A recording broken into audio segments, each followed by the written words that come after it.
Hello everyone, welcome to Bhumi's easy cooking. આજે હું આપને બતાવીશ રાગીના પુડલા બનાવવા માટેની રીત। તમે પુડલા તો અનેકવાર ખાધેલા હશે, ચણાના લોટના પુડલા પણ અનેકવાર બનાવતા હશો। આજે હું આપને બતાવીશ એકદમ હેલ્ધી અને ટેસ્ટી એવા આ રાગીના પુડલા કઈ રીતે બને, તેના માટે આ વિડીયોને છેલ્લે સુધી અચૂક જોજો। રાગીના પુડલાને એકદમ ટેસ્ટી બનાવવા માટે મેં અહીં સૌપ્રથમ ટમેટાના ટુકડા, ગાજરનું છીણ, આદુની પેસ્ટ, કેપ્સિકમના ટુકડા, મરચાંના ટુકડા, ડુંગળી તથા કોથમીર ઝીણા સમારીને લીધેલા છે। ત્યારબાદ એક વાસણની અંદર મેં 3 ચમચી જેટલો રાગીનો લોટ લીધેલો છે। તમારે જેટલા પુડલા બનાવવા હોય તે પ્રમાણે તમે રાગીનો લોટ લઈ શકો છો।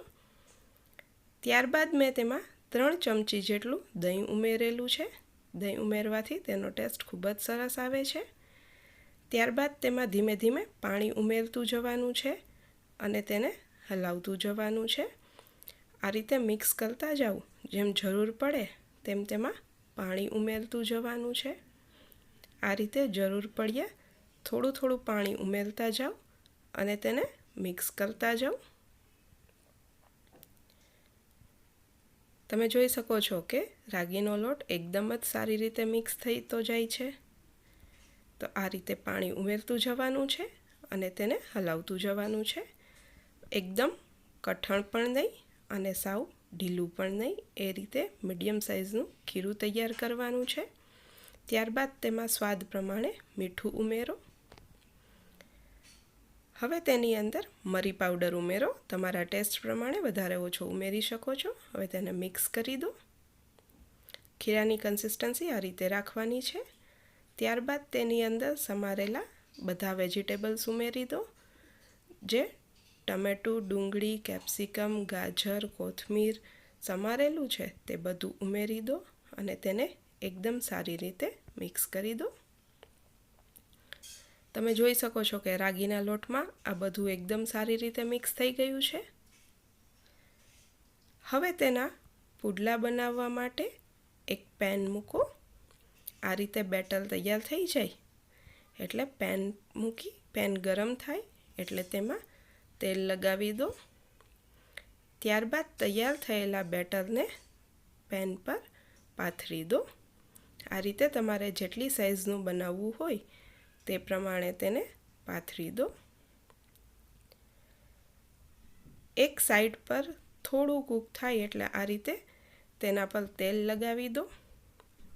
તેલ લગાવ્યા બાદ તેને ધીમેથી ઉથલાવી દો। તમે જોઈ શકો છો કે એકદમ જ સારી રીતે અને સરળતાથી તે ઉથલી ગયું છે। હવે બીજી સાઈડ પર તેને કૂક થવા દો। થોડી વાર માટે તે કૂક થાય એટલે ફરી પાછું તેને ઉથલાવી દેવાનું છે। આ રીતે બંને સાઈડ પર તેને ઉથલાવીને કૂક કરવાનું છે। તમે જોઈ શકો છો કે પેનમાં બિલકુલ ચોંટતું નથી અને એકદમ સારી રીતે કૂક થઈ ગયું છે। તો આ રીતે બંને સાઈડ પર કૂક થાય તે રીતે તેને રાખવાનું છે। હવે તે સારી રીતે કૂક થઈ ગયું છે તો તેને સર્વિંગ પ્લેટની અંદર લઈ લો। તો તૈયાર છે એકદમ ટેસ્ટી એવું આ રાગીનું પુડલું, જે દહીં સાથે પણ સારું લાગશે, ટોમેટો કેચઅપ સાથે પણ સારું લાગશે, ગ્રીન ચટણી સાથે પણ સારું લાગશે। તો નાના મોટા સૌ કોઈને ભાવે તેવું હેલ્ધી અને ટેસ્ટી એવું આ રાગીનું પુડલું તૈયાર છે। તો એક વખત તમે પણ આ રીતે બનાવજો। તેનો ટેસ્ટ તમને કેવો લાગે છે તે મને કમેન્ટ બોક્સમાં અચૂકથી જણાવજો।